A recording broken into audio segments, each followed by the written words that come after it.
We are currently observing a room where a team of technicians is preparing for an electrical wire pulling operation. A jet line has previously been employed to install the primary pulling rope. This initial manual phase of the operation was not recorded for this documentation. The pulling rope is visibly in position, and a section of rigid conduit is situated on wire rollers. We will now observe the team as they commence the wire installation procedure. Several technicians are present within this confined workspace to facilitate the wire pull. Effective coordination and communication among the team members are paramount for the successful and safe execution of this task. It can be observed that they are collectively maneuvering the conduit onto the wire reels. All personnel involved possess prior experience with such procedures.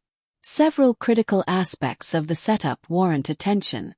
Firstly, the pulling rope is positioned to ensure a direct vertical feed from the conduit terminus. Secondly, the wire reels are oriented to dispense the wire over the top, facilitating an unimpeded feed.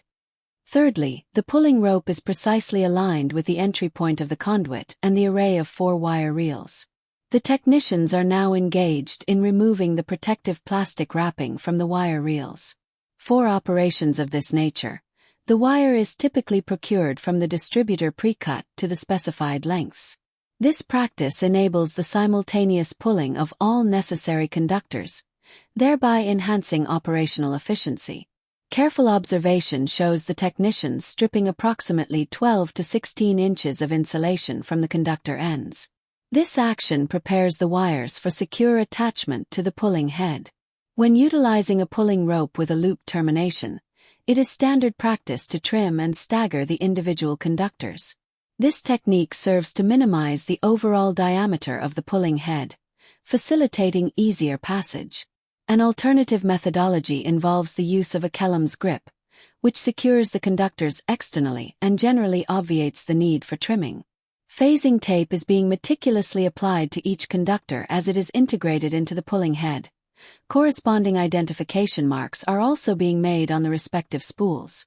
This systematic marking is an essential step to ensure accurate circuit identification during the subsequent termination phase. It is pertinent to note that all personnel are equipped with the requisite personal protective equipment, including gloves, hard hats, and safety glasses, in adherence with established safety protocols. A notable characteristic of electrical wire is its inherent muscle memory, which refers to its tendency to retain the coiled configuration from the reel. Consequently, additional technicians are strategically positioned to guide the wire meticulously, counteracting this natural inclination to ensure a smooth feed and prevent kinking or potential damage to the conductors. The wire is now being directed upwards towards the technician stationed on the ladder, who is responsible for guiding it into the overhead conduit. This stage also necessitates careful management of the wire's muscle memory to ensure correct entry and alignment within the conduit. The ongoing process illustrates several key technical considerations in electrical installations. We will now transition to audio from the site, where Steve, the supervising technician, will provide further instructions and oversight to the team. You can hold it there. So, communicate about this a little bit. Right now you guys have the wires coming over on the top of the reel. I see a couple of individuals over here that are helping assist pulling the wire off of the reel up to the individual that is on the ladder. We're going to have a machine down on the other end, tugging this thing in. I did hear communication with a walkie-talkie. The problem is we do have this fan going. How well can you hear what he is communicating on that other end? For me, standing on this side of the room, I could not. So we need to make sure that level of communication, because that guy on the other end tugging, he's just going to keep pulling. So talk to me a little bit about what you guys think when it comes to the wire situation. I'll give you my opinion. Talk to me a little bit about how you feel with the wire coming off of the top of the reels right now. Does it feel comfortable? Do you feel like you have enough room, have enough space to be able to feed? Definitely not enough room. Yeah, not enough room. It's hard to pull. Okay. What is there anything else at the moment now? Because now we're thinking back on our incident. Talk to me a little bit about what happened that day and what might could be done differently here right now in order to keep that from happening again. What happens when a wire spool isn't secured on the rack? We found out the hard way. During an overhead pull, a spool worked its way off the pipe and rolled into a team member, causing a painful ankle injury and time off the job. The setup looked normal, but a critical safety step was missed. The force of the pull itself was enough to cause the accident. Remember, the weight of the spool is not enough to hold it in place. Before you pull, double-check that every spool is locked down with collars or chocks. Your safety depends on it. Add some tie wires around here. Keep this bar down. Very good. I'm Or looking you for that have tire one- wire to be have wrapped one around down that the jack stand. stand. Absolutely. So that run down the stands as well. Yeah, tap on the lock is open too. Okay, so if we TAFCON these down and we tie wire this galvanized pipe down to what does that keep from happening? Keep it from falling over. But so that is one step that already prevents what happens with so let alone do we have the wire coming off the top of the reel. I was definitely seeing and still see it now with the way that the wire is coming off. Would you think anything about the position of where the wire reel is now compared to, would you leave it here? Is this the way that you would do it? Would you, if you were going over the way that you're doing it now? We're going to do this again when we set it back up coming under. We definitely want to see you guys have enough room. You know, you always have to kind of think this out.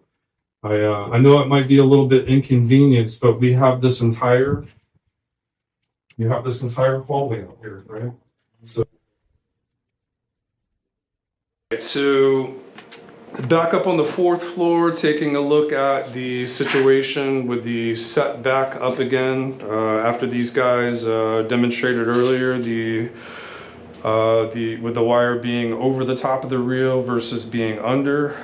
A few things were communicated about that we're going to go ahead and go over now, including you'll notice now that the jack stands and the wire has been moved to a different location. So when we were looking at this a little bit earlier, the jack stands and the wire were further away from where the box is. So if we're looking at the box now, the jack stand location was further in this direction, which made it a little bit tougher for the angle of the wire. These guys have taken the time now to go ahead and get this the jack stand situation more centered in. So if we're looking at this rope location here, it's almost directly in the middle of the wire reel, which is a good location to be. We are also now dealing with the wire coming from underneath, which gives everyone more of the ability to be able to have the slack that you need to be able to pull these off of the reels. So also identified earlier was the fact that the galvanized pipe holding the wire reels was not strapped down. What we see now is the tie wire wrapped around that galvanized pipe, which is going to hold that in place. So for the incident that we had previously, this will keep those reels from coming down and falling to the ground. We also identified the fact that the jack stands were not secured to the floor. What you're going to see now is they have TAPCON this in both corners. We have a TAPCON here and we have a TAPCON here. This isn't going anywhere.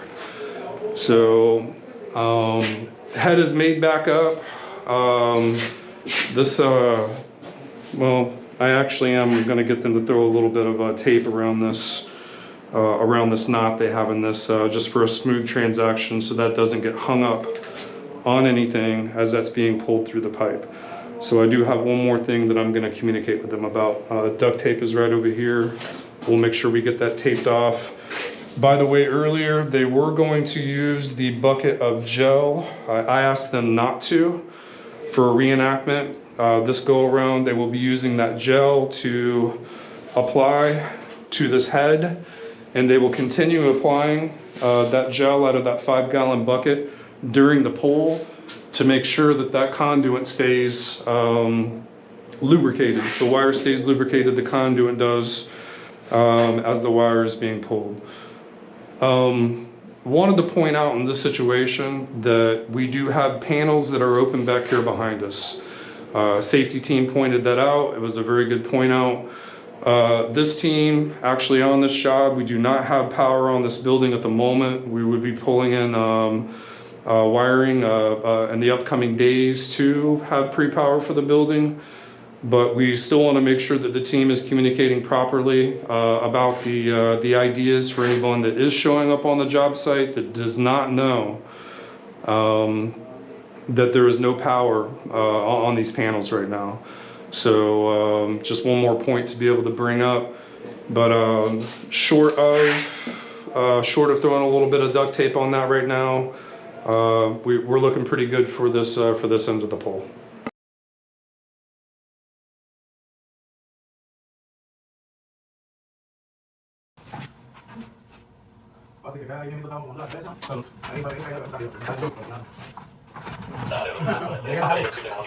Dale.